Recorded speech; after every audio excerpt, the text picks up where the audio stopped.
Klic k Gospodu, da nas nauči napetosti do odrešenja, je povzdignil papež k Bogu med jutranjo sveto mašo v domu svete Marte, ko je razmišljal o današnjem prvem berilu, ki pripoveduje v trenutku, ko je bilo izraelsko ljudstvo osvobojeno iz izgnanstva. Bog je obiskal svoje ljudstvo in ga pripeljal nazaj v Jeruzalem. Beseda obiskati je pomembna v zgodovini zveličanja, saj je vsaka osvoboditev, vsako dejanje Božjega odrešenja obisk. Quando il Signore ci visita, ci dà la gioia, cioè ci porta in uno stato di consolazione. Ko nas Gospod obišče, nam da veselje, torej nas povede v stanje tolažbe.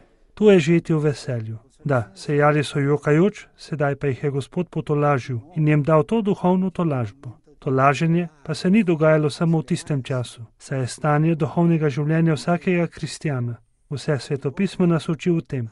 Čakajmo torej na Božji dotik vsakega od nas. So bolj šibki trenutki in so močnejši trenutki.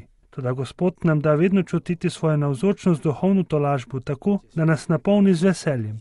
Na ta dogodek pa je potrebno čakati s krepostjo, ki je najponižnejša od vseh, to je upanje, ki je običajno majhna, včasih pa je močna, kakor žerjavica pod pepelom.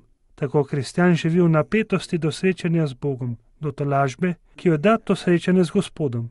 Če kristjan ni v napetosti do tega srečanja, je zaprt kristjan, postavljen v skladišče življenja in ne ve, kaj početi. Pri tem pa je pomembno prepoznati tolažbo, saj so namreč lažni preroki, ki se zdi, da nas tolažijo, v resnici pa nas varajo. Resničnega veselja se ne da kupiti. Gospodova tolažba se te dotakne od znotraj in te premakne, poveča dejavno ljubezen, vero, upanje.